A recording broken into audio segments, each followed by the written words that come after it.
Welcome to the Gruber Morning Show. I'm Pete Gruber. I'm Mark Schaffner. Good morning. We're here to entertain you and talk about all things EV. And one of the things that we thought we would lead with is Elon apparently is talking about charging everybody to use Twitter because he's tired of all the bots. Yeah, this is part of a conversation that he had actually with the Israeli Prime Minister, Benjamin Netanyahu. Yeah.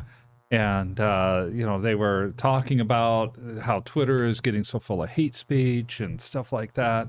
And he said, look, we're not trying to attack anybody. It's the bots. They're doing it. He says, we've tried several things. And I really think what we're going to end up doing is just charge everybody to use Twitter, because that'll probably get rid of the bots quicker than anything else. And it'd be just a token amount. Right. So the question I asked, is it possible that some of these people will pay for their bots? And Jessie chimed in, and you want to share with us without sunglasses or with? Yeah, well, I don't know my camera's working, but we'll find out. So far, yeah, there we go. Yeah, there he is. Yeah, so for the bots, I was saying that the bots typically, I mean, if people keep the bots on there and whether they pay for them or not is going to depend on what value they're getting out of the bot. If it justifies the $8 a month or whatever the cost may be, they could keep those bots running. A lot of what those, the bots that I've seen recently with AI is that you'll be chatting with somebody that you think is a real Twitter or X user, and really it's actually an AI bot. So somebody's controlling behind the scenes, and it's getting personal information from you. It's social engineering you. It's learning, habits and things like that, better ways to market to you, or even as bad as taking your actual, like credit card information kind of stuff. So if they're getting value out of the bots, they're probably just going to pay for the bots to still stay on the platform. And it might be just a nominal amount like that, $8. I think we pay $8 a month or something for a little blue shield or... Well, even if it was $2 a month, Elon also said in that interview that he's got about 550 million people that are on the Twitter platform at least once a month. Mm-hmm. So at $2 a month, that's 1 point, even if you take out 150 million people and bots and stuff, that'd be $800 million a month just in subscriber fees. Somewhere just around $10 billion a year. To me, I'm sensing a business opportunity. That would be interesting. So maybe that $44 billion purchase made sense after all. Yeah. I mean, it's, to me, the question is, okay, Meta has their platform. I don't even remember the name of it. It fell out of the press usage so fast. Threads. Okay, there we go. Yeah. And they've got their platform. Will these free platforms, one of these free platforms kind of take over, or will people stick with Twitter/X? Will they stick with it and pay a couple bucks a month? Mm-hmm. All it takes is if you got 100 million people that decide they want to stay on it, that 100 million people is enough to seed it, in my opinion, so that it probably stays, survives, and thrives. Amazing. The picture behind us, AI generated. I know Instagram doesn't see it. They see green screen, but we're still working on it, promise. And we thought we had a solution, didn't quite work out, but we're getting closer and closer all the time. That is, again, a new studio in the Maldives, which is where all that beautiful green, warm water is. Place I want to go to someday. They have these little cottages right out in the water on pontoons or on, supports. And can you imagine sleeping there all night, having the ocean breeze, tropical, nice and warm, and then getting up in the morning and looking out, and as far as you see that greenish type, clean, warm, translucent water. See right down to the, the bottom of that ocean. It's very shallow there as well. Probably 4 to 5 feet or so, and then just sip some coffee there and watch the sun come up. Oh, that'd be so wonderful. So it looks like we've got a bunch of people chiming in already. George is with us. Welcome, YouTube. Good morning, George. Yeah. Instagram. Someone should give him sunglasses. He put them on himself, and it's So we did get a successful sunglass comment from Jessie. Those are my Amazon specials. I like those Those are fallbacks. Yeah. Ray Johnson has joined us from YouTube. Welcome, Ray. He says, okay, China Roadster update. Looks like you got them. All right. Yes. We were going to do that at some point, but let's go right into it then. So what we found, Ray, is the 3C containers are here now. And we blocked them off for the weekend to make sure no one could get inside. And then Monday morning, we opened up the first one. The first one was the Radiant Red Roadster. We have 2 very orange and 1 radiant red. And it was the one that seemed to be the least blocked in the front with stuff, you know, packing material and things like that. Right. So we took about 6 or 7 feet of styrofoam out there first. Then we went in a bit further. They had pillows on the sides of the cars. Not the type of pillows you sleep on, but these were large inflatable paper type pillows, except with a weave in it, so that the paper didn't, puncture. So the paper wouldn't puncture, and would that weave help it so that the paper wouldn't scratch the paint as well? That part we weren't sure of, but they did inflate them, so there was some pressure to the sides of the cars and the front. Okay. So we took all of that out. Then we realized that they actually had wooden supports in front and behind the wheels in case there was any rolling motion, even though the rear wheels on these are locked, mind you. And then they had tie-downs on all 4 wheels that coupled to some steel eyelets on the floor of the sea containers. Right. Got all that out of there. We confirmed that the rear wheels are locked, and that's typical when a Roadster bricks. The 12-volt support shuts down, and the parking pole generally, unless the owner has put it in tow mode, means that the rear wheels are locked. Sure.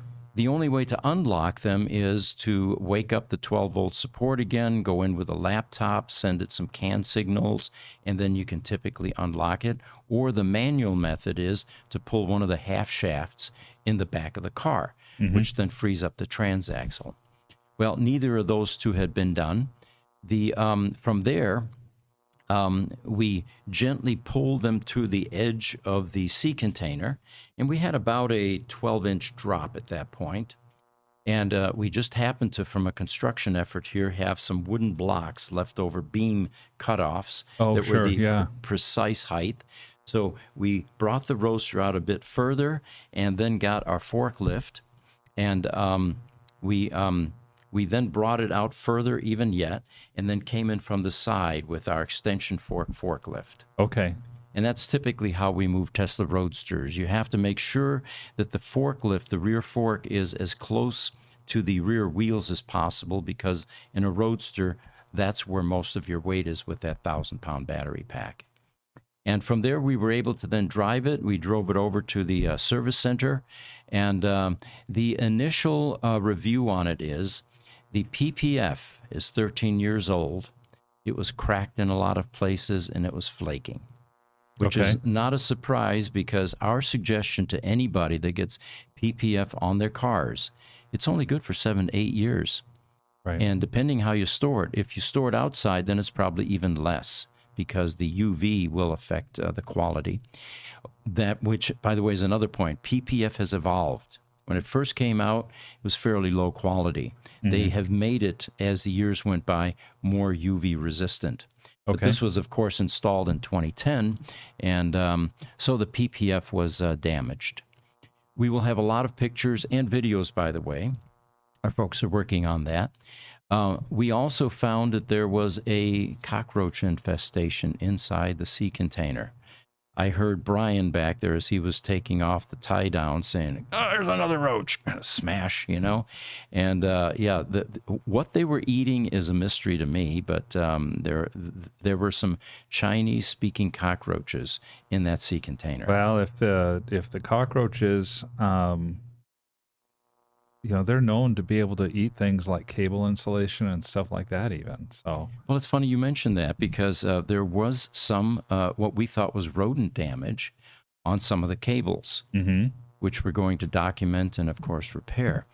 But you're thinking cockroaches will eat insulation? They have they have been known to eat insulation off of, like the cables from cable TVs and stuff like that here in the United States. Yes. That might be what it is then. That was their food source. So one of the Roadsters now, the Radiant Red Ray, is outside. It's in the service center. It got a bath. It got pressure washed. And what we began to document is, what would a Tesla Roadster, brand new from Tesla in 2010, look like when a customer received it? And that's part of what we're documenting. It's going to be fun watching those videos. Now, one of the questions that I have, I know that you guys have looked. Was the service plug installed? Good question. Yes. The service plug was not pulled. It was left in the first car. Okay. And we also did get a mileage reading. We woke up the VMS, the vehicle management system. Yep. And that mileage will be in the video. So stay tuned. Ah, very good. Very good. So that means if the service plug was not pulled, then the battery was absolutely hard bricked. Now, I'm wondering, and we don't have an answer to this one, I don't think yet. Is it possible to bring back a hard bricked battery that was only charged once and then ended up being bricked? No. Simple. It's a simple answer. In the 18650 lithium ion cells, as soon as you reach a state of charge at 2 volts or less, a destructive chemical process takes place. I'm sure the engineers can tell us precisely why and start using language that none of us would understand. But this particular car being bricked for 13 years with the service plug inserted means that there was a constant vampire drain on that battery. And even after a year or two, we find Roadsters that come in without the service plug pulled will have 0 volt bricks. They're 99 bricks. They're right at 0 volts. And of course, once they crossed over to 2 volts or less, then that destructive chemical process begins to occur. Okay, and I know enough about it after time to know that the electrolyte, basically the lithium salts, tend to gather on one end of the battery, and in their worst case, they actually create like a plating on the battery on Dendrites, the end. they call them, I think. Yeah. And that plating prevents the lithium ion, the lithium salts that make up the lithium ion electrolyte from working again in the future. Now, typically what happens after a discussion like this about the Tesla Roadster bricking and a battery being unusable is concerns about, oh my God, will my Tesla Model 3, Model S, Model X, Model Y go the same path if I don't charge it? The simple answer to that is no.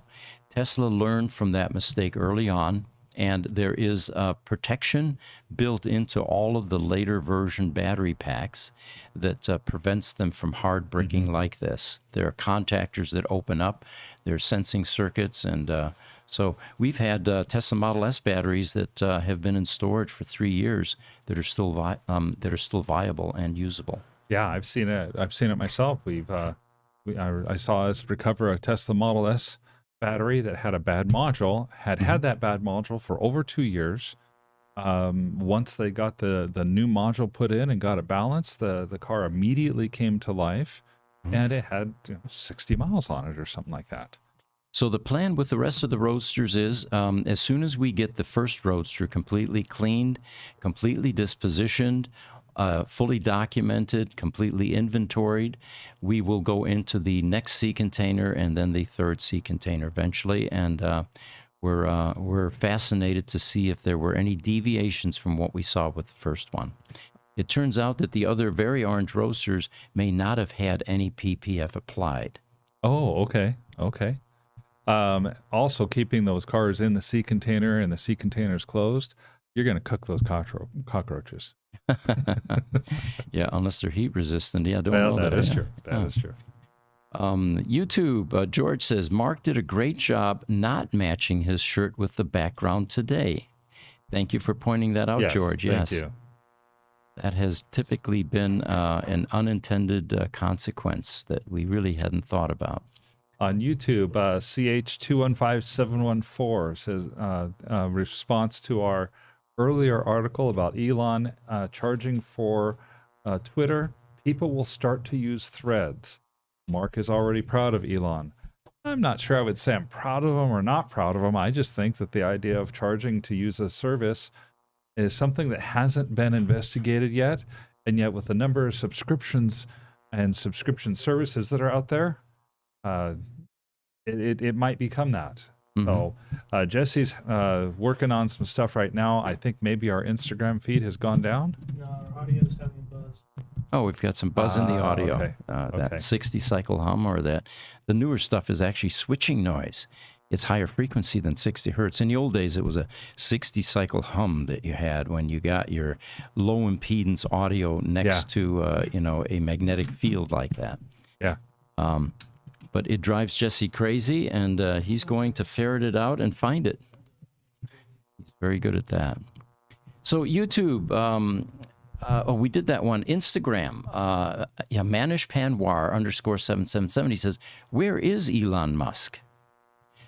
I don't know currently. On our show, we sometimes throw up pictures, but I don't think we have. Yeah, we do have an Elon picture. We'll throw that up later, and it's part of the AI podcast that we did Sunday, where we're showing a likeness of Elon in a car with a robot driving. And this is quite a breakthrough, actually. You'll want to stay tuned for this. It looks like full self-driving has just gone a quantum leap in the right direction where it's going to be viable by making some changes. Yep. Just amazing. But we've got a few things here that we wanted to cover. The UAW strike. Now, there's an interesting thing. Ford's CEO, Jim Farley, said Thursday last week that the UAW union proposal to hike wages by 40%, cut work weeks, and add new pension benefits could bankrupt the company. Now, yes, the other camp on the other side of these union skirmishes always says things like that. Oh, yes. Right? It's part of their negotiating, right? But there's a statistic that he presented that really is compelling. What he says is, you want us to choose bankruptcy over supporting our workers. And this was in a CNBC interview. He said there are no current talks, and the automaker has received no current counteroffers. Nothing is going on. But then the final part of this is really fascinating. Farley says if the UAW proposal had been in effect since 2019, only 4 years ago, mind you, instead of Ford making $30 billion in profits over 4 years, the company would have lost $15 billion and gone bankrupt by now. Yeah, Farley went on to say the statistic that stood out to me because I found the CNBC article. He also said, and our workers would be making an average of $300,000 a year each to work 4 days a week. That's 6 times more than the typical high-skill worker in America today. My high school guidance counselor did not tell me that being a UAW factory worker would pay off those types of dividends. I'm insulted. I know. I've got a couple numbers here. I'm a numbers guy. Sure. I like the numbers. So in 2022, Ford lost $2.1 billion in their EV effort. In 2023, Ford has given guidance that they are expecting to lose $4.5 billion in revenue or in profits on their electric vehicle efforts for the Ford Blue, what they call it. Now, similarly, GM, while they're not producing numbers that say, here's what we've lost and here's what we've gotten, it's commonly attributed to GM that they're losing somewhere around $4,000 or so for every electric vehicle that they sell. Somewhere around 10 to 15% of the value of that vehicle. So the Hummer, which sells for $100,000 plus, they're losing more money on.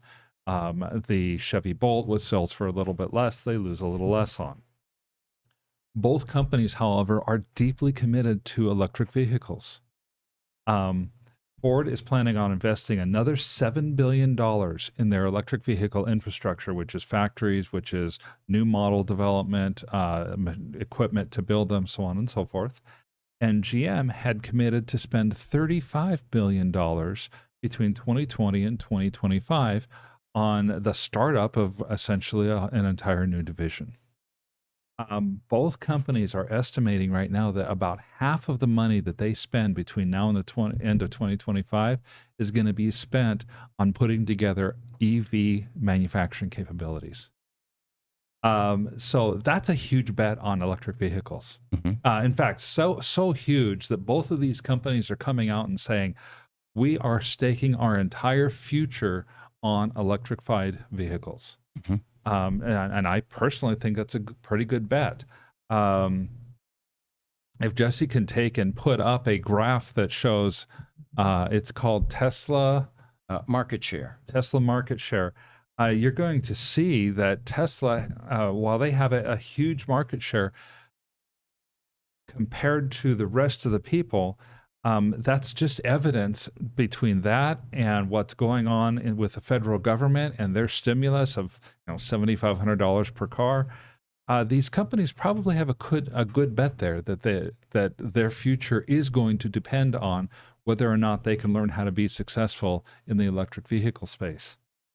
So for the UAW to not even be coming to them, and Ford and Stellantis have also said the same thing. Stellantis actually said, yeah, the UAW came to us at the end of the day Thursday, like 11 o'clock at night, end of the day Thursday, with a proposal. The other two companies said, we didn't even receive a proposal. So UAW, in the business's view, is simply, simply don't want to negotiate. Their BATNA, their best alternative to a negotiated agreement, is simply to let Ford, GM, and Stellantis have some pain with shutdowns due to strikes. And frankly, Ford, GM, and Stellantis are saying, we're having to choose between the future of our companies and this agreement. Well, we're going to choose to survive into the future. So their best alternative to a negotiated agreement is the same thing.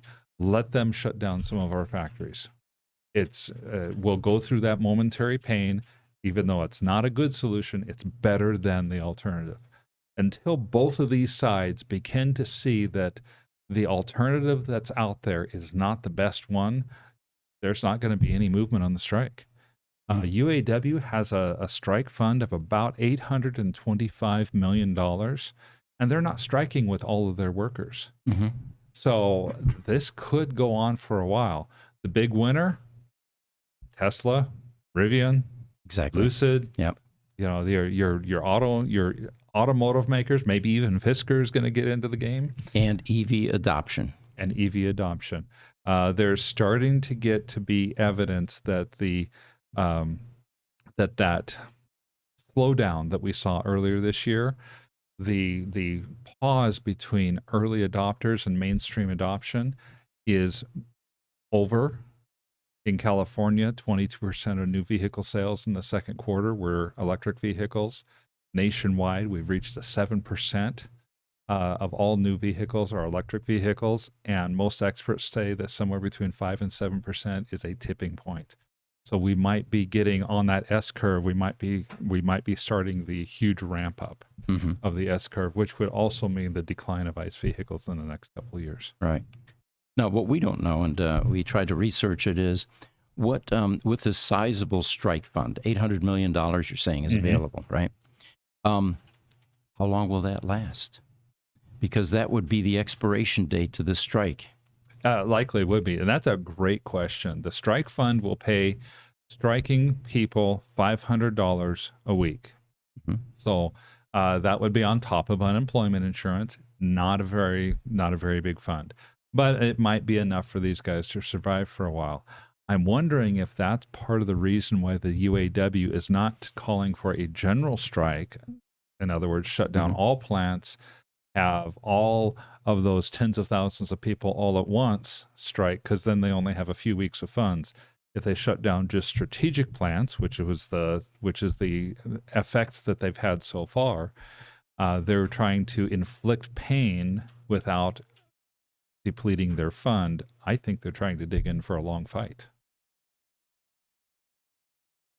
those auto companies. For those auto companies, even possibly our economy as a whole, because the automotive makers are so massive, and that's such a big part of our national economy. You know, the thing that I find most puzzling about this whole situation is, in the evolutionary process, there is no advantage in killing a host because a parasite relies on the host for resources. And I know those are strong terms, but this is a good analogy.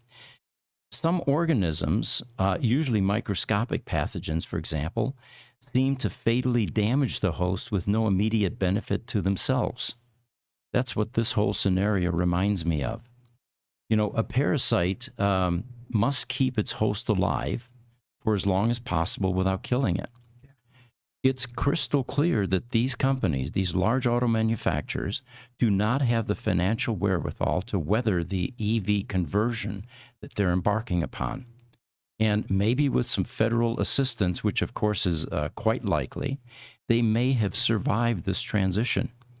But with a strike like this, it's the final nail in the coffin, it looks like. It could be. If you remember, it was just a couple of weeks ago we talked about Ford has just recently pulled another $9.6 billion in loans toward sustainable energy from the federal government. Mm-hmm. So they're already going down that path. That's a terrible debt load.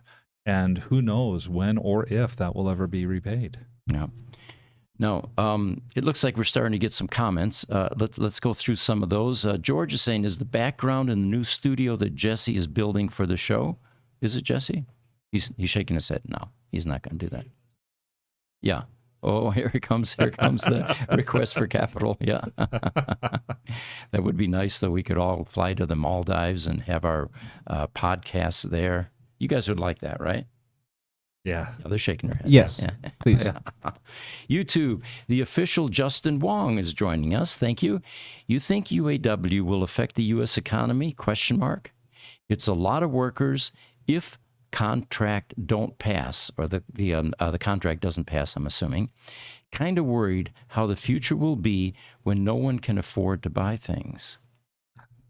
You know, Justin's got a really good point there. And I think that there is a risk economy-wide of us going into, if not a recession, of us having a little harder landing than what the Federal Reserve wants. That's how big the automotive industry is in our country. And let's not forget that these bailouts are going to be massive quantities of deficit spending, which is already robbing the wealth from all of the U.S. citizens. Our bank accounts are becoming less and less viable because of the amount of deficit spending that's taking place.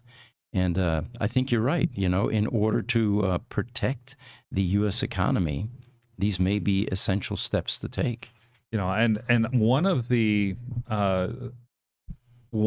big losers are going to be the factory workers who are laid off as a result of the network of factories that Ford and General Motors have. Mm-hmm. Those workers that are not in a striking facility are not eligible for strike pay. If they're laid off before the strike gets to their facility, they'll never be eligible for strike pay. This is just another example of the union really doing one over on their own members potentially, because they won't be eligible for any of that stuff. They just won't have jobs. Yeah, without incomes. And they won't have incomes, and the UAW will not be obligated to support them because they're technically not on strike. And based on their lofty wages, more than likely unemployment will be unsatisfactory. Yes. All right, Crunch to Grace Hopper joined us. He says, Viney, thank you. Thank you. YouTube, TOC San Joaquin Valley says, dang. Now, what's that that emoji, guys? I'm not an emoji expert. It's a brick. Yes. Oh, the Roadster. The Roadster. Yes, brick. Okay. For real. You know, you guys are as good as my granddaughters. They know these emoji. They know all the acronyms. And I can do LOL, and that's about it. Beyond that, I'm confused most of the time. Thank you. YouTube, the official Justin Wong says, do you think an older Model S still worth getting with the free supercharging for life? What year do you think is great? Don't feel like paying $15K for labor and parts alone. Haha. Well, I have an interesting update actually as part of this podcast, and let me see if I can find that for you. The question comes up often: are these older Model S's still worth buying because you get free supercharging? Well, Right. do some math, figure out how much it costs you per year if you had to pay for supercharging. And do you know what that amount might be on average? I think if you pay for supercharging, you're going to be paying somewhere around 25 to 30 cents per kilowatt hour, at least here in Arizona. And you might end up paying as much as 45 to 50 cents per kilowatt hour. That's if you get into that 45 to 50 cents per kilowatt range, that's not far off of fuel at about $3.50 a gallon equivalent. So how many thousand per year? So if you were, let's say you're doing, we'll run some quick numbers here, mental math. Do a fill up, a supercharge twice a week. You're going to grab 100 kilowatts. Let's say you're at 30 cents per kilowatt. So that's roughly $30 worth of charging a week. 50 weeks a year is $1,500 a year. 4 years, you've got about $6,000 in fuel charges. Definitely less than the $100 a week or $50 to $100 a week you'll have in a nice vehicle, but not insignificant. Because now you're talking $6,000 for charging versus somewhere around $20,000 for fuel. Okay, so moving to an EV immediately gives you some advantages for your yearly fuel costs. Yeah, so whether you pay for supercharging or not, you get some of those advantages. Obviously, if you're home charging, you're paying about half of that. And that's important too. Your delta is not necessarily $6,000 free versus non-free. It's more along the lines of, if you don't have supercharging and you get a car anyway, you have to take out that cost too. So you're probably only looking at $3,000 to $4,000 of advantage for free supercharging over the course of like 4 years. Okay, all right. So that gives us a basis then. And then, of course, on the flip side, if you're buying an older Tesla vehicle, you may have elevated maintenance costs because of the aging of the vehicle. Now, that's something that we're very much aware of because we repair out of warranty cars. We find that the older Teslas actually are quite resilient. They're not like ICE vehicles where you have major engine teardowns and all your hoses need to be replaced, and the transmission needs to be rebuilt. Right. These EVs tend to be fairly reliable. The big Achilles heel is that main battery, and that's what I'm going to talk about next.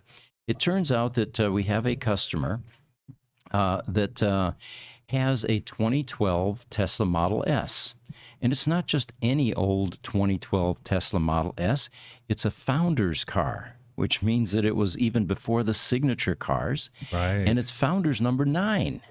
Wow, one of the oldest of the old cars then. Exactly. We have founder's number 3 Model S in our shop right now. And it's for sale, by the way, anybody interested. But this customer ended up taking his 2012 founder's VIN number 9 Model S to a service center. It was the Norwell, Massachusetts Service Center, and he has a battery problem. So what he was offered was a replacement battery remanufactured, and he also asked, well, what about a new battery? And they said, well, because of the age of this vehicle, we can only put a remanufactured battery in this car. Now, we still need to confirm that. We need to corroborate that because that's new information for us. We did not realize there was a limitation with some of these first-generation Model S's regarding getting that 90 kW battery upgrade. Right. So we're going to continue to look into that. But what we found humorous was this local Tesla service center recommended trading in the founder's car number 9 since it's so old. Somebody is clearly not understanding that even though the Model S may not have gone collectible yet, this is precisely what the astute collector looks for, is a diamond in the rough that has not yet gained the attention and visibility, and puts that type of car away into storage for the future, which is going to be highly collectible in our opinion. Well, it kind of reminds me of a couple years ago. Tesla has the Roadster buyback program, and they say, "Hey, we'll trade it in, even trade. We'll give you a new Model 3 for it." Right. And anybody who thought that the Roadsters might become collectible immediately said, "No way, no way." Mm-hmm. Those that did turn them in realized that they've paid $120,000 for their Model 3. Right. Yeah. Exactly. So that's the story on should you, is it worth getting a old Model S with free supercharging for life? It depends on your how risk averse you are. There will be some issues like the battery will have to get replaced at some point. But then on the flip side, if you get a low enough VIN or you get a signature car 2012, that might just be your nest egg for the future as these things begin to go collectible. Very possible. And it's important to know the electric vehicles we've seen, the battery is not as much aging based on how old it is. It is aging more based on the number of charges that it's had. So a battery that has fewer miles on it will have a higher calculated amp hour capacity, that CAC value, and it'll be a stronger battery. That simply means that your car's age is kind of irrelevant, especially with an electric car that has so few moving parts. Mm-hmm. Looks like TikTok is joining us. Cisco PDR Tools says, great talks. Just keep in mind that the big three car manufacturers produce junk material by Toyota. All right. Thank you very much for joining the show there and for the comment. George reminds us all, hit that like button. Appreciate that. Thank you. YouTube, Freckless X20 says, CEOs make millions. The unions made concessions in the past. They deserve a fair contract. Freckless, I totally agree with you that the unions deserve a fair contract. What I don't think is going on right now is the contract that the union has proposed, I think, is not fair. Or has the risk of killing the host. That's the main thing. Yeah. And of course, we've talked about this before. The CEOs are making big dollars, right? Yeah. What was it? Pete Rawlinson, $379 million for last year with stock options and everything. Mary Bara was averaged $26 million over the last 4 years. Only less than a tenth of what Pete Rawlinson did. Yeah, it was less than a tenth. And Jim Farley, the UAW put a response out to Jim Farley's CNBC interview. And all it said was Jim Farley made $21 million last year. Mm-hmm. Okay. I see that side too. These guys are paid a lot of money. The thing we've talked about in the past, though, if Jim Rawlinson, Peter, I'm sorry, if Peter Rawlinson or Jim Farley or Mary Bara if they were all in a small airplane and that airplane crashed and they all died, guess what happens to those three companies? Mm-hmm. There's every reason to believe that all three of those companies would have a significant negative consequence. If you take just about any three other people, put them in a small plane, the plane crashes, they die, it's a tragedy. The company moves on. Right. And in most cases, the company doesn't even have to blink other than the obvious grief of the individuals that would be losing friends or family. For those of you that want an interesting discussion on this very topic, are CEOs worth their pay? How much do they contribute to any company? Sunday morning, Jessie and I broached the subject, and there was a discussion about how AI could easily replace CEOs. For those of you interested, it's out on our YouTube channel. It's one of our most recent videos, and if you want to see some opposing viewpoints, that would be a fun one to watch. Yeah, it's thumbnail says Elon's FSD. It also talks about the whole full self-driving. Yes. That one. Okay. Instagram, Abdul Rahman Hazim 1 says, I have a very important question. Do you guys believe that Tesla will buy Mercedes Benz Daimler? In my opinion, it will be the best thing to do. You know, I'm unaware that there were any kind of negotiations or any interest in that company by Tesla. But I find it ironic that Daimler actually saved Tesla in 2008 by Tesla having the foresight to intrigue Daimler by electrifying one of their smart cars and showing them that they could easily convert this car into an EV. Daimler was so impressed with this, and there's a long story there, which I won't get into, that they actually took a stake in Tesla at that time, infusing $50 million into Tesla, which allowed Tesla enough breathing room to do two things: avoid bankruptcy, because it was imminent, and secondly, continue on the Model S project to make that a viable car. That's right. That's right. And I could see, I don't know if it would be a car maker as big as Mercedes. I could see in the future the possibility of Tesla buying an ICE car maker so that they could get the factory space and then have more models to convert to EV. What I don't see is that as long as Tesla is in the massive growth mode that they're in right now, where they've got the Gigafactory Mexico, they're looking for locations for their next Gigafactory already, and I've said that they'll have that location chosen by the end of this year. They're talking, $20 billion plus in factory build-outs over the next couple of years. I'm not sure I would see Tesla wanting to buy another automaker at the same time as they're building factories. Yeah. Of course, the advantages might be, or would be, that they get a mature labor pool, they get mature QC processes, and existing production lines with people that have been trained for decades on making cars. I'm fully aware of what growth can do to a company. I mean, we've been growing here for 40 years. Yeah. And your most important asset is the human capital.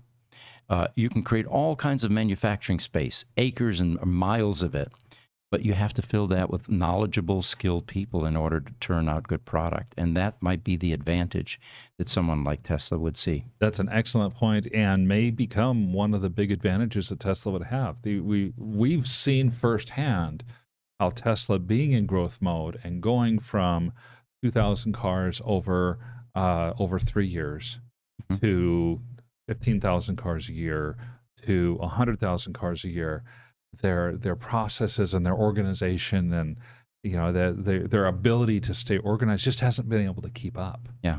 And that has been one of the bigger challenges that Tesla's had to face as they've rolled out their models, their early versions of models. Hey, Pete? Yes. I got a question for you, though. With that, because we have experienced that in our shop, and I was wondering if you could talk about, you say they would get a seasoned labor pool, experienced labor pool. When coming into our shop, for example, we can't just hire somebody that knows mechanical work and they just know how to come in and work on EVs, though. So there's that other side of the coin as well.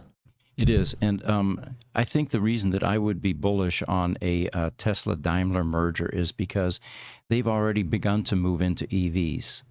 And then you have other components such as the paint and body shop and the the assembly of the chassis. Those skills already are highly evolved in a company like Benz. And those are transferable. Transferable, exactly. Yeah. And Mercedes, of all of the ICE manufacturers that are out there, Mercedes and Tesla have kind of seen what each other have done in the past. Mercedes lent a lot of their expertise to Tesla on the Model S project. That's how Tesla was able to get the Model S out. And Tesla has lent over the years to Mercedes some of its EV knowledge that they've acquired, and that has led Mercedes to be a better EV manufacturer than they would have otherwise been. So I see a lot of synergies there. It's a very intriguing idea. This is reminiscent for me of what happened in the last century, in the 70s. I worked for Digital Equipment Corporation, which was a mainframe computer manufacturer. They were number 2 in the world. There was IBM, number 1, and then Digital, number 2, and a host of smaller ones. And all of these mainframe manufacturers used to look at these small PC startup companies like Compaq, for example, and laugh. That's like the CEO of Digital once said, Ken Olsen, who would want a computer in their home? That was a prophetic statement, right? You know what happened many years later, as these large mainframe manufacturers were no longer viable. Eventually, Compaq bought Digital Equipment. The reason I know that well is I have a pension fund from Digital. It pays me $130 a month. It wasn't a cradle to grave job exactly, but and my pension comes from Compaq, actually, not Digital Equipment, which is long gone. That's so interesting. And I could see that happening here, definitely. On Instagram, MR Mary 1999 gives us a sunglass question. Why wear the smoky glasses now? We're going to have a video that will come out soon to talk about that. No one is sure whether we are AI or real humans, and our eyes would be a dead giveaway as to whether we are machines or we are bioorganisms, or maybe we're cyborgs. But at some point in time, there will be a video release that will enlighten everyone as to why in the Gruber productions there are always sunglasses involved. YouTube, George says, why can't we as Americans vote on company bailouts? Yeah, that's a great question, George. Yeah. Do we control the federal government, though, I guess is the answer to that? In all truthfulness, we don't. Right. Now, they say, well, you can vote in what you want. Well, all of these guys believe in deficit spending, Yeah, the United States is a representative government. So the best you can do is vote for a representative and you have the ability to vote for up to 3 different representatives, 2 senators and your House member. Right. Well, the House member is 1 of 435 people, and your senators are 2 of 100 people. Once you voted them in, they are making their decisions on your behalf. And if they don't talk to you and they just make their decisions, the best you can do is vote them out in 4 years or 6 years. Right. YouTube Highlander says, all I can do now is pray. Yes. And kindness is always free. Kindness is always free. YouTube, George again, does Mark's all-day charging at work come out of his pay? Oh, George is not going to let that go. Quick a description there. Mark likes to keep his Tesla Model S on our charger running all day so that it keeps the battery cool, and when he gets into it, it's nice and cool. In Phoenix here, when it's 115 out, when you first get in your car, it's an oven. Well, and what I noticed in the Tesla Model S that I currently have is that, and this summer was a first. I'm not sure if it was unique to my car, and I'm thinking it's not. The car couldn't keep up as far as cooling goes. And if I did not take time to precondition that battery, a Model S works just like a Roadster. If it has to choose between the occupants in the car and the battery under the car, too bad, so sad to the occupants. It's going to cool the battery. Far more important. It's far more important to the car. So our temperatures have actually moderated here enough in Phoenix that I no longer have to charge during the day. The battery doesn't get as hot, and so I do like my other Tesla Model S drivers. Since I have a sunroof, I'll crack that sunroof open. That keeps the car nice and cool, and we're on our way. All right, we should probably get into some of these other news items. Sawyer Merritt posted this on Twitter recently, and he talks about how long it took Tesla to hit each cumulative car production milestone. Remember, 1 million cars was a big one, and it took them 12 years to get there. Then they went to 2 million in 15 months, just over a year. Now, we're talking about the type of ramp that Tesla is on right now. 3 million in 10 months, 4 million in 7 months, 5 million in 6.5 months. And he says, when do you think Tesla will make the 6 millionth car? I have a couple of guesses here. I'm going to ask if if Jessie can put up the Tesla production capacity that I saw. This is something I knew that one was coming. Yeah, this is what Tesla had announced earlier this year, where they're at. I think the Cybertruck is pretty much through its tooling. And my guess is it's going to be less than 6 months to get to the 7 millionth car, because that Cybertruck there, that it's not going to be zero anymore. Mm-hmm. It's going to be probably 100,000 for the first year, and then it's going to be 500,000 or so every year after that. For Tesla to get to its 8 millionth car, I'm sorry, they asked for 6 million. 6 million, 6 months max. Mm-hmm. To get to their 7th millionth car, I think it's only 5 more months after that max. I think they're going to be going at 2 million cars a year plus over this next year. And with the production improvements, like the Giga casting, the speed at which these cars are being cranked out should increase. And of course, more manufacturing space. We have a video, by the way, that Mark did last week, and it will be coming out shortly. It's going to talk about some of these projections. Where is Tesla going? What are the production goals? What will the stock be worth based on those? And what are you guys thinking as far as release? As far as I know, you just have to review it, and then Mark, if he wants to review it, and then we're releasing it. We're good. So it may come out today then? I mean, it could, yeah. If there's no changes, I would say let's review it first. But yeah. We'll review it, and I'm hoping that it's out by the end of the day today. That'd be wonderful. And as always, it's on our YouTube channel, and take a look at it. YouTube EV Stop says, I have a Model S 70, a 70 kW with supercharging for life. I don't think free supercharging is worth getting. Also, I need to consider how slow it is to supercharge. It takes me 2 hours to supercharge. It charges at 100 kW until 10%, and then it slows down. EV Stop has a great point on supercharging. This is regardless of model and regardless of if you're paying or not, that maximum charge capacity occurs as long as the battery doesn't hit a certain temperature threshold. And that certain temperature threshold will depend on outside temperatures, but it also usually only goes anywhere from 10 to 30% of your battery's charge. And then it starts to slow down. One of the most surprising things I learned when we were talking about the battery life, remember, of all supercharging versus no supercharging, from 80 to 100%, supercharging is frequently slower than level 2 charging or destination charging.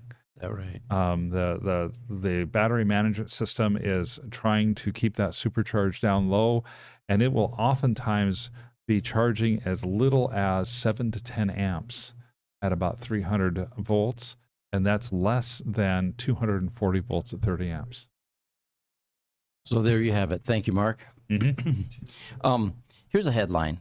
All hydrogen stations in Denmark close. It looks like this may be like that the NACS adoption. The dominoes are falling.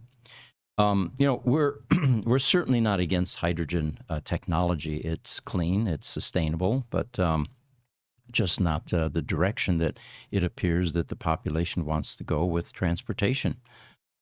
So that'll be one of the first, and I didn't get the entire article here, but one of the quotes was, "We cannot justify throwing more money at subsidizing hydrogen alone," states Everfuel's director, who, however, does not want to kill the future of hydrogen in passenger cars. We were looking at the different colors of hydrogen because the way that hydrogen is manufactured has been color-coded. There's green, and there's pink, and there's brown, and there's blue, and there's white, among the other colors. And I'm not going to go into it. It just means where the source comes from. One of the surprising things that I learned when we were going through that and talking about it is that hydrogen combustion engines produce nitric oxide. Now, nitric oxide is a pollutant from the 1960s and 1970s. It was the primary pollutant that that cars would produce, along with sulfuric acid, that made acid rain. Oh, right. Yes. Okay. I knew I heard that. And nitric oxide also negatively impacts the ozone layer. So between the getting rid of all the spray propellant bottles and getting rid of the sulfur in fuel, the nitric oxide was among the gases that were largely eliminated from harming our environment. It's highly harmful to the environment. So wasn't Freon in that too? Freon has been in that. Yeah. And that means if you're in a hydrogen combustion engine, you're probably polluting just as much as a gasoline engine, and you're only getting about a quarter of the energy out of hydrogen that you get out of gasoline. You know, Jesse's question, Freon was involved in the 70s when we started. We used to design and build computer rooms, data centers. Yeah. And you had, some basic components. You had cooling, you had clean power UPS, you had raised floor, and you had halon, fire suppression. Mm-hmm. And what halon did, it was in large tanks, and there were valves that was electronically controlled, and if it got triggered, then you had nozzles that were spraying halon into the data center to reduce the oxygen level to 7%. It was enough to kill combustion, but not enough to where humans couldn't breathe and leave the room. Well, that whole industry completely plummeted and died once the regulators got involved and decided we can no longer live with a hole in our ozone layer. We need to get rid of freon-based and halon. Yeah, the hydrocarbon. That's the word I was groping for. Fluorocarbons is what they were called, CFCs. Yeah. So for me, looking at hydrogen in general, I'm not a fan of it as a fuel source. Although the natural hydrogen that comes out of the earth, which is, there's exciting developments there, that's called white hydrogen. If it's used as a fuel cell source, so it would make electricity that would power batteries, then the only byproduct is distilled water. That I could see possibly at some point in the future. It's just that battery technology has gone so far further than hydrogen fuel cell technology that I'm not sure hydrogen fuel cells will ever catch up. Yeah, interesting. We'll have to see if the dominoes are going the opposite direction now regarding hydrogen technology. It looks like Instagram, Mary.Mohammed. Do you guys only work with older models at your shop? Yes, that is correct. Anybody that has warranty on their Tesla will go to a service center because the repairs are free. Unless it's something that is a modification, an upgrade, then they'll come to us. Right. George from YouTube, his take on Mary Bara would be that I don't think anything in the world would change if Mary Bara crashed in a plane. It might actually help government motors.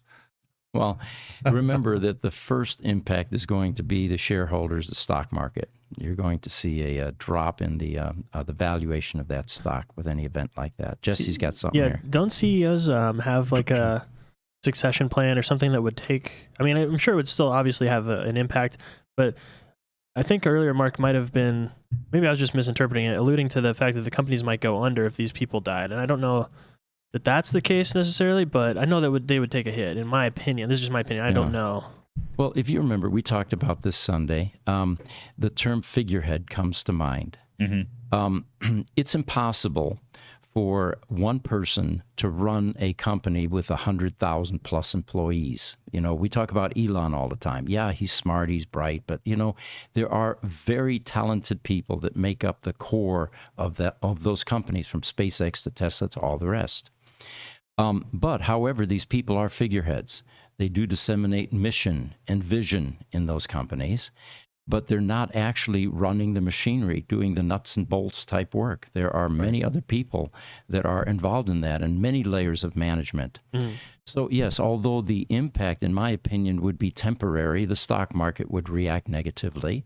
Operations, I believe, would just continue, and other people would rise to the occasion and take over. And I do think, Jesse, that you're right, that in all of these large corporations, some sort of a succession plan is pretty much a requirement or a guarantee, not only for the CEO of the corporation, but for all the senior management. They have succession plans in place that says, if I am incapacitated or unable to perform my work, whether it's temporarily or permanently, here's the path that we're going to take to help us to recover quickly.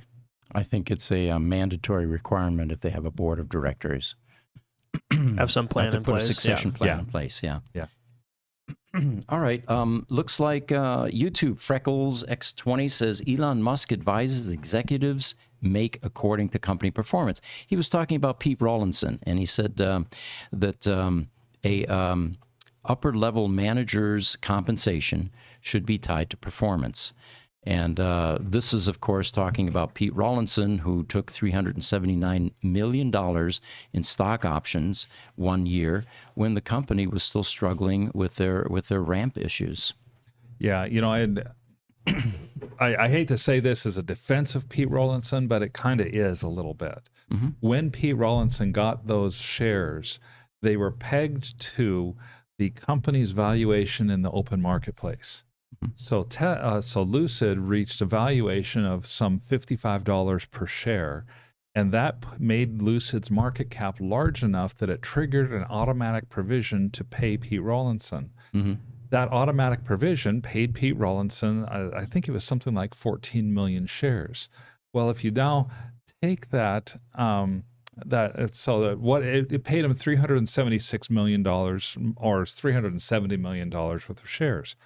The shares today are worth maybe a tenth of what they were at the time that they were given to Pete. Mm-hmm. The income Pete has was based on the share price at the time they were issued. Yeah.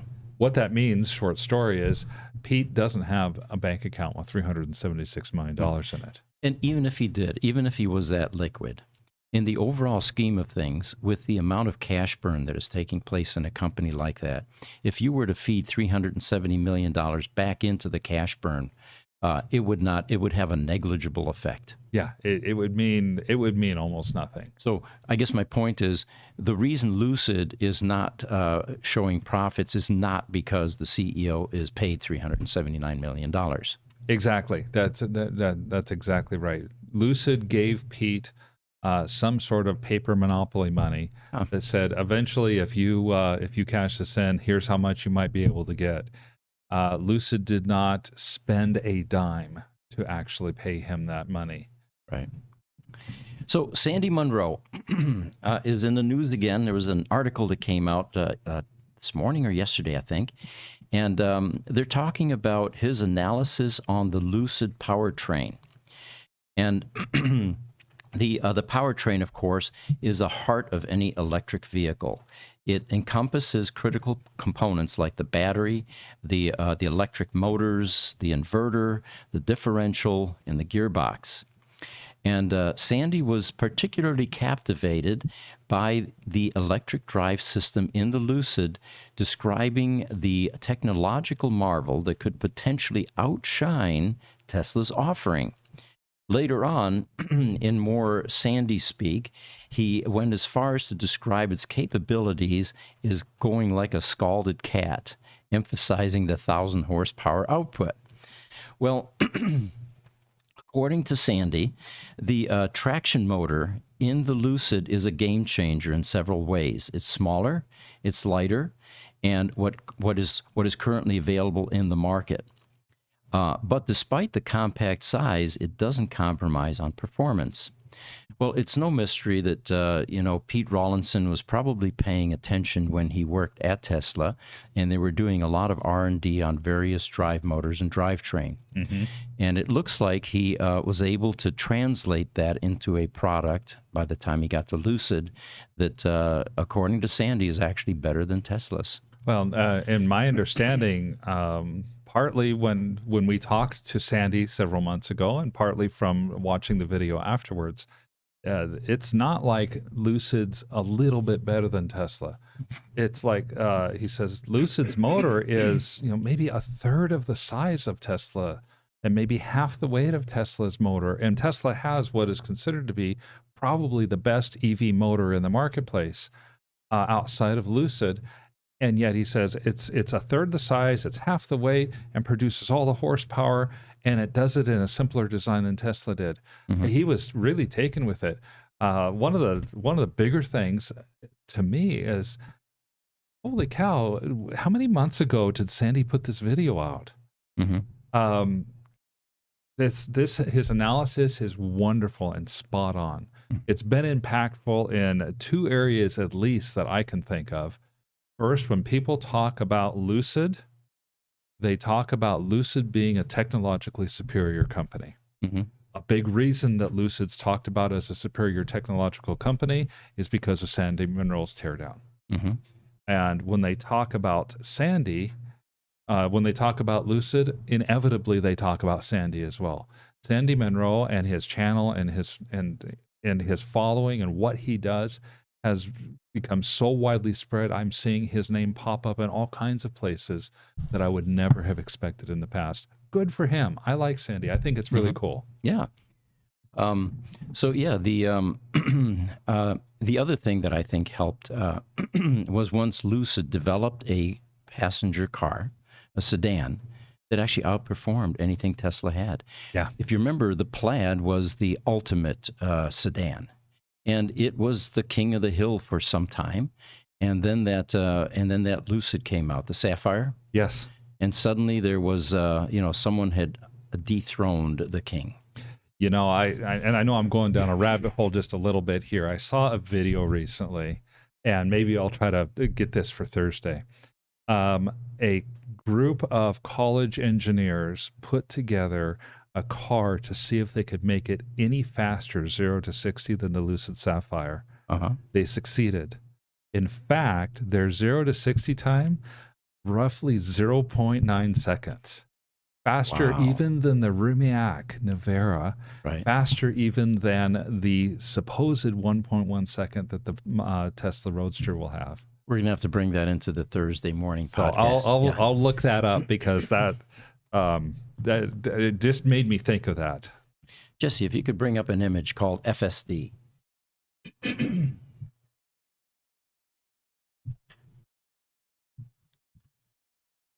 And this is the thumbnail that we used for the Sunday morning AI podcast. We usually don't bring the AI stuff into these EV discussions, but this one definitely resonated because it combined AI with what's going on in EVs. Sure.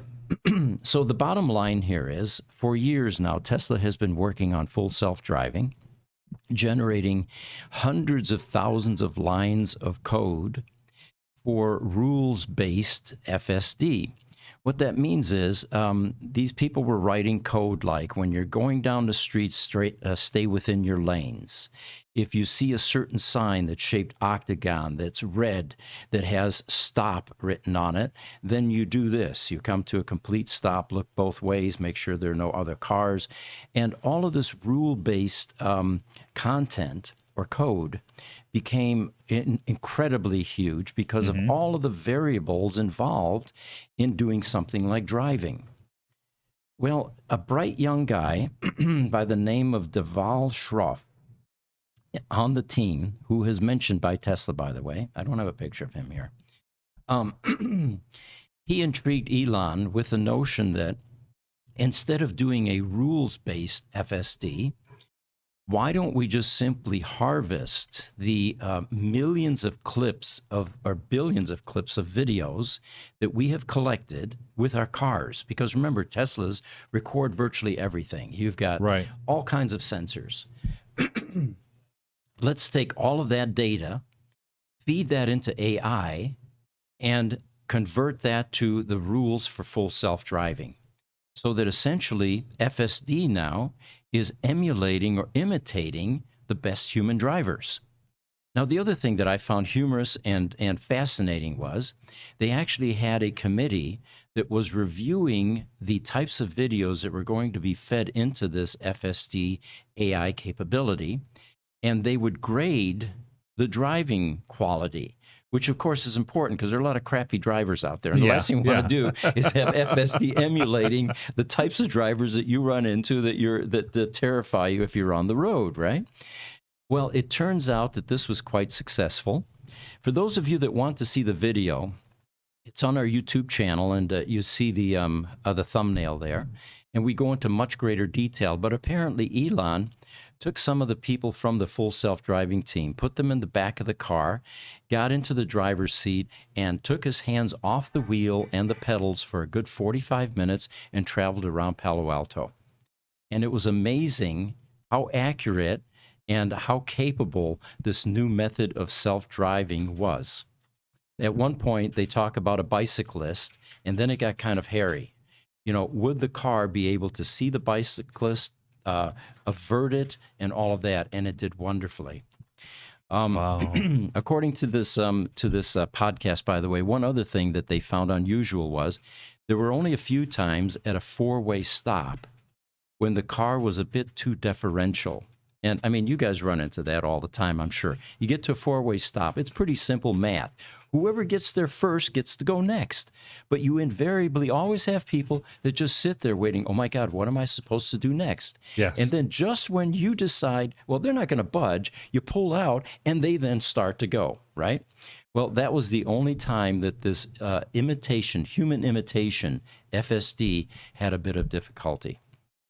So the good news here is it looks like full self-driving has taken a completely new direction by incorporating AI and using the same kind of process that humans use when they learn something. Now, that process is called heuristics. Basically, it's the mental shortcuts that we all take based on our experience. And we draw upon those experiences to make our decisions as we go in the future. Terms like rules of thumb that we apply. Yeah, exactly. It's the terms like rules of thumb and stuff like that. And it sounds like what's happening here is the same thing. It's the car is going through these millions and millions or billions possibly of videos and situations, and it's learning its own rules of thumb on how it should behave, given guidance from a group of people who are saying this is good, this is neutral, this is bad. Yeah. And, you know, the proof is already there. ChatGPT-4 decoded billions of text, human written text, in order to become as proficient. And we're all very impressed with ChatGPT-4 these days. Right.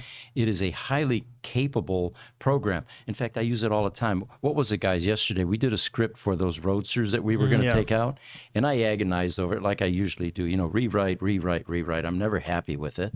And then they said, why don't you run it through ChatGPT-4? So I said, condense, improve. And what it came up with was much better than what I have been struggling with. I'm always humbled, annoyed, and my ego is crushed when I use it. But anyway, that was the catalyst. It was just like what we're using now with programs like ChatGPT-4. But the most profound thing for me was, and we've been talking about this, all of this data that these Tesla cars are collecting and sending back to the mothership to hopefully process, save, and store. What's the application for that? What can you do with that? Right. Well, there are no limitations. I mean, just feed that into advertising, for example. Now you know exactly what that person likes, what restaurants they frequent. If you're looking for someone that's cheating on their wife, where's that mistress's address? How much time does he spend there or she? You know? Yeah. Anyway, that was a bad example, probably. Well, that was the only one I could think of. but it's an effective example. And then, of course, all the privacy advocates saying, they're losing their minds because you've captured all of this data, and they might not know that you've captured that data, and now you're going to use the data that's been captured without their permission. That's life. I mean, how many times have you talked to your wife about something only to have it come up on your phone as an advertisement 5 minutes later, and your phone was sitting in your pocket? You thought it was off. Yeah. So the final upshot in this is, what other car company in the world has been collecting this kind of data at this quantity? None, right? Right. So again, it puts Tesla in the driver's seat. If this level of AI is going to make FSD successful, then Tesla's the only one that has this type of data, and they, again, can license this to other EV car manufacturers. Yeah, well, in fact, not even EV car manufacturers, period. And It's yet another way that Tesla's going to take over the world. Oh my God, I just thought of something. Full self-driving planes. Looking at all the habits of the best pilots. And, eventually we're going to get humans out of the equation completely. Yeah. And there are a few of us that can't wait for that day. I mean, machines on the road are going to be infinitely safer than the human drivers that we currently have. Today, driving to work, the light turns green. I'm sitting behind someone. 2-3 seconds go by. Finally, she starts to go. Then, again, driving erratically, putting on brakes when it was unnecessary. Finally, I pass her on the left, and I look over, and she's looking down. She's doing this. She's multitasking with her cell phone while in a 6,000-pound missile hurtling down the street. Totally unsafe. See, I'm on a rant here. Yeah. Sorry, guys. Sorry. The rants are good. We like those rants. You like those? All right.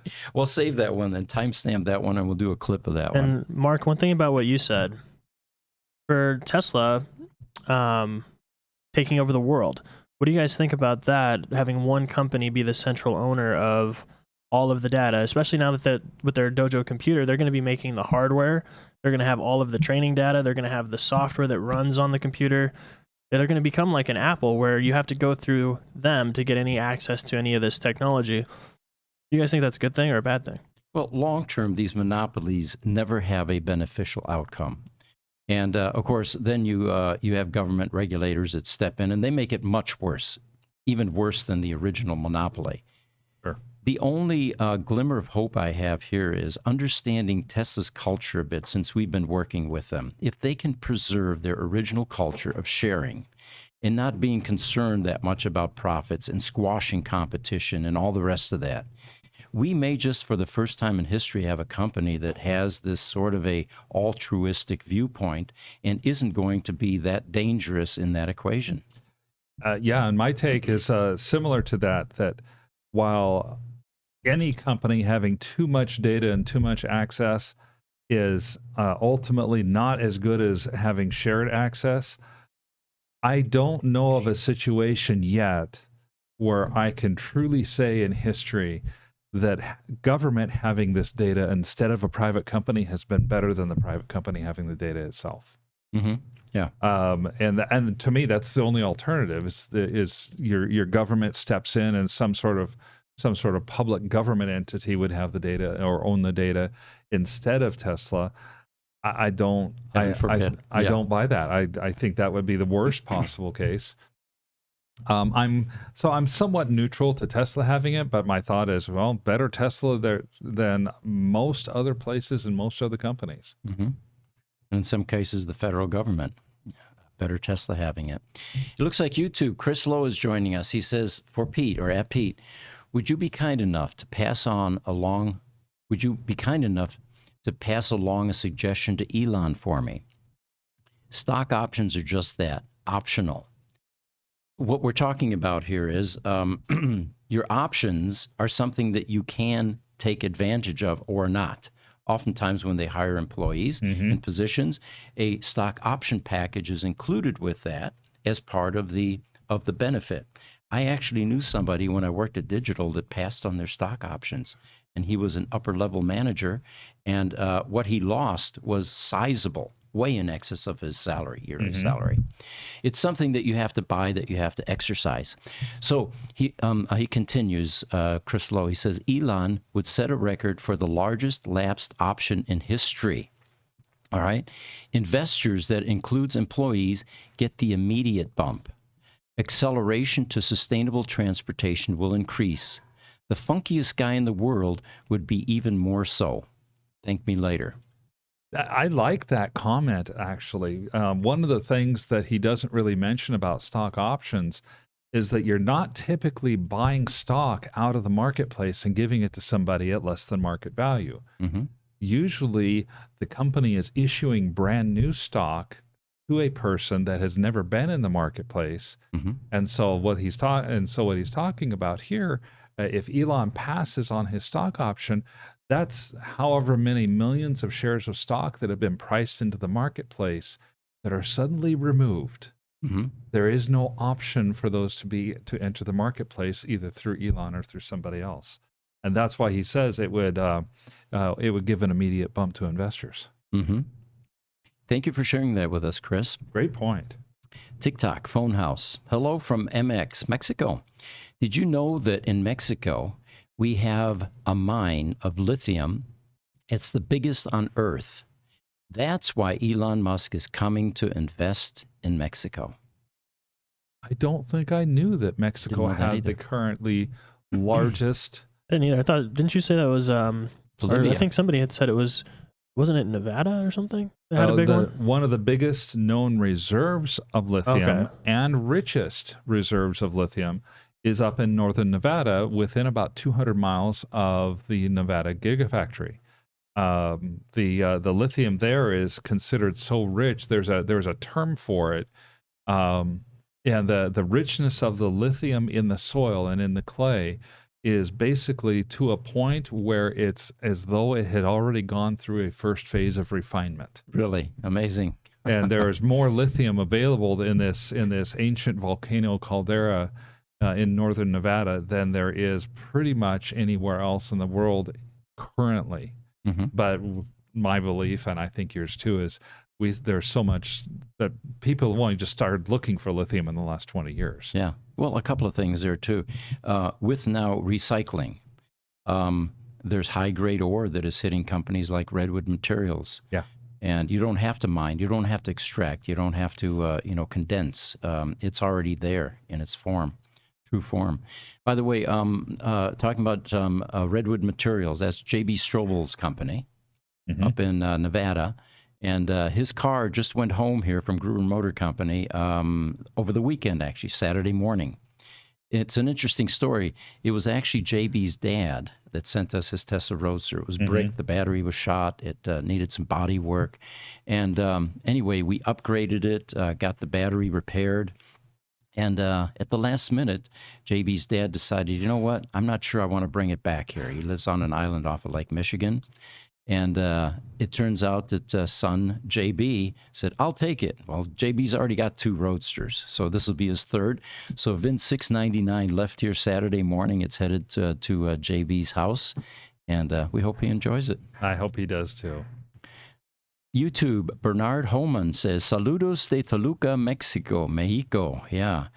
My granddaughter, by the way, is teaching me Spanish, and the reason is her mom is full Mexican, and so they are making her bilingual. So my wife and I now are compelled to learn that language in earnest. That is a great skill for her to have. It'll serve her well in future life. Well, you know that from being German ancestry and growing up part of your life in Germany, knowing those extra languages never hurts. Yep. It never hurts. I'm trying to learn Spanish over time. For example, this is saying hello from Toluca, Mexico, is how we would call it here in the States. So this little granddaughter, by the way, is 10 months old. She's on the cusp of walking now. She actually can balance a little bit, but her favorite thing to do is dame cinco, means give me 5. Oh, that's awesome. All right. So moving along here, let's see. Oh, Tesla's 50,000th supercharger. There's a picture there, Jessie. It's called 50,000th supercharger. And they painted this one a different color, which is kind of cool.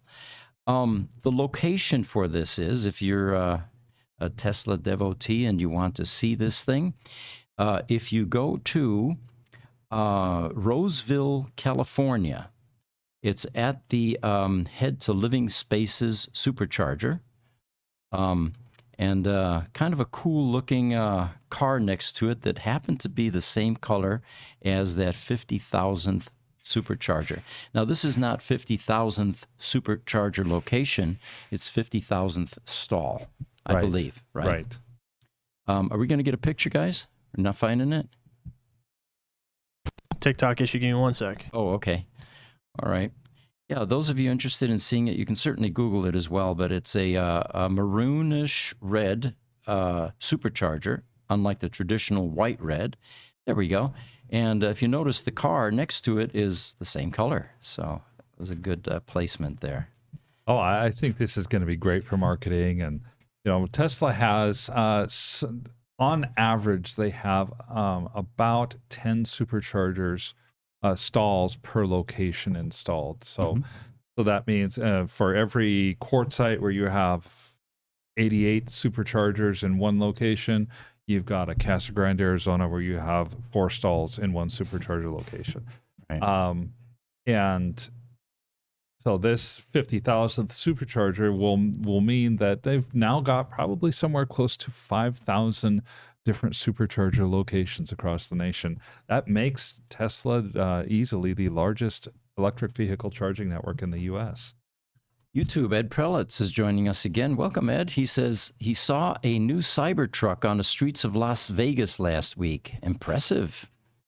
Oh, I can't wait to see my first Cybertruck. That's going to be quite the cool thing. We have not seen one yet. That's true. No, I haven't seen one yet. You've got we've seen the photos of the Cybertruck. We've seen some videos, Cybertruck going through a parking lot, stuff like that. Can't wait. Jessie, we got another image to pop up unless you're still dealing with TikTok issues. Are we good?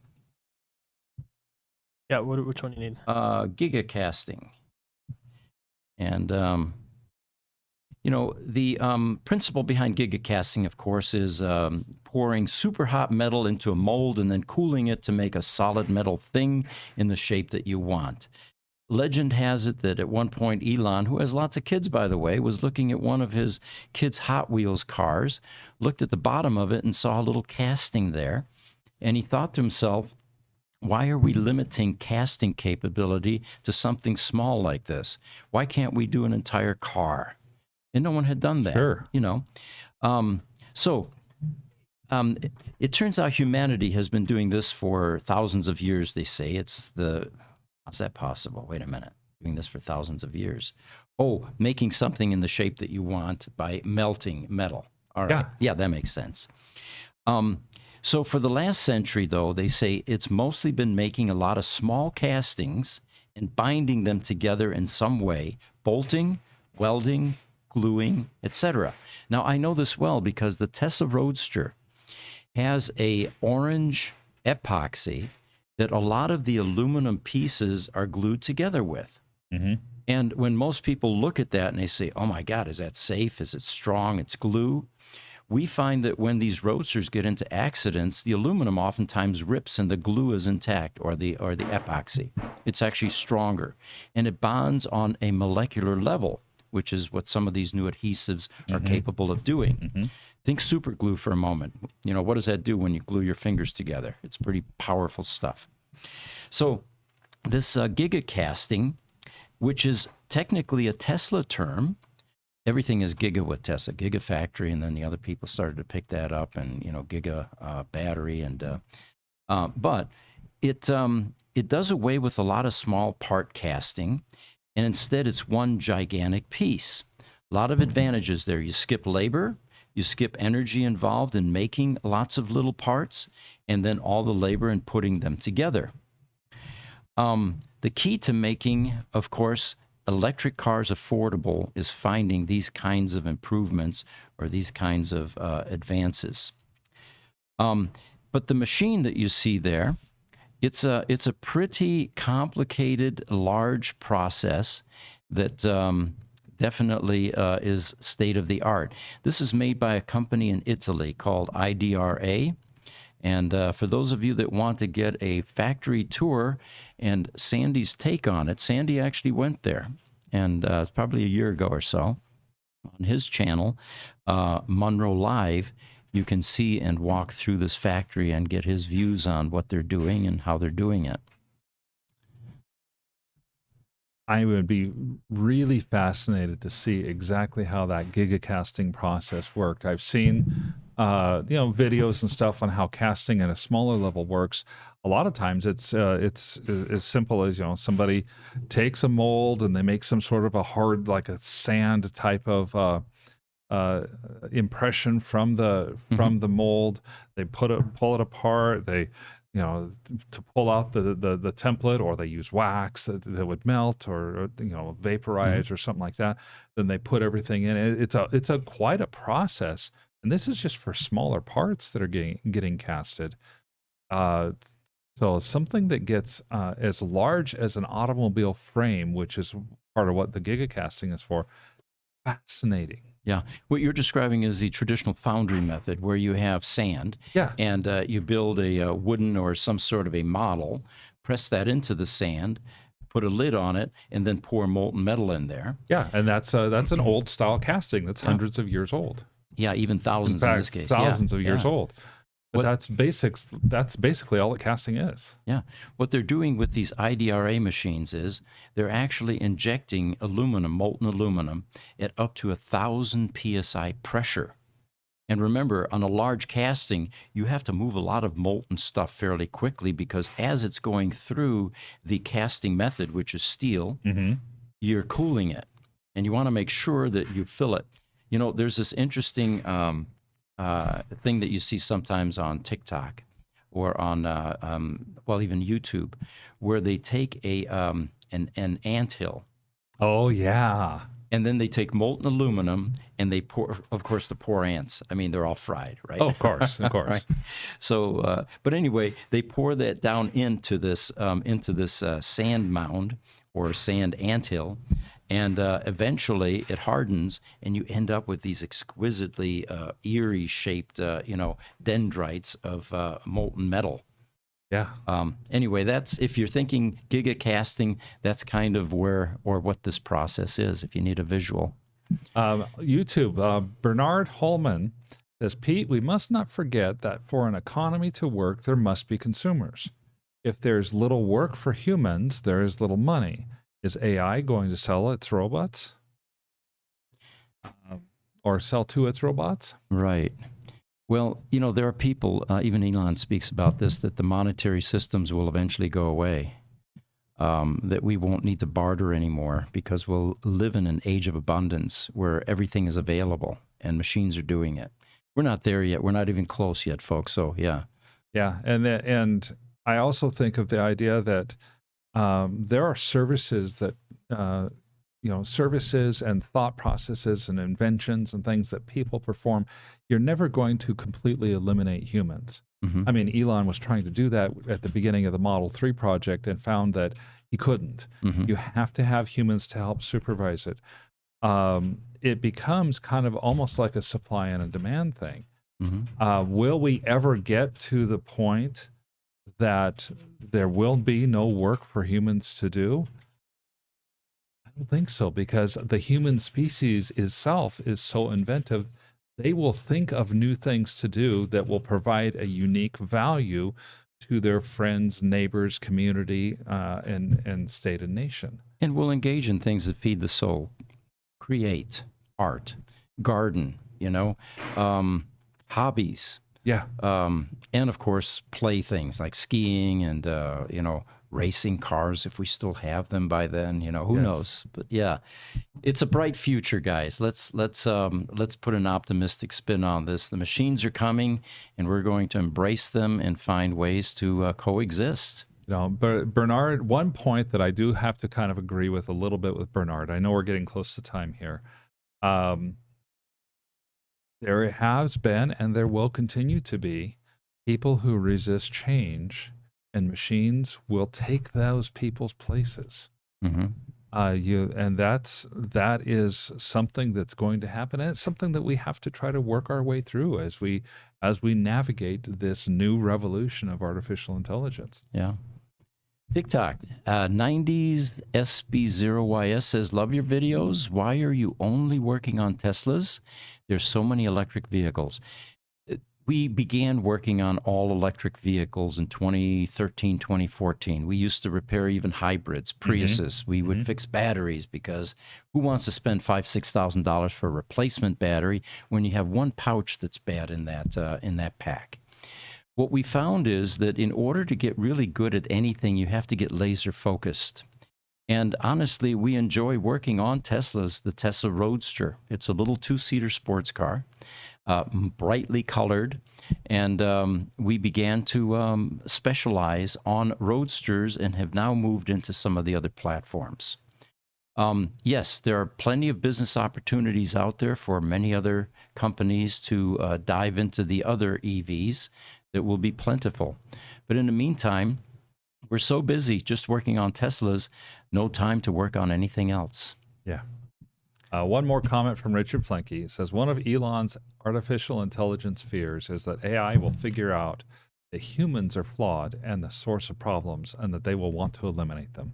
Yeah, I know that's a common fear or concern, and my take on it is something that can evolve into that level of intelligence. I don't think is going to indulge in some of the human traits that have kept civilizations from progressing any further.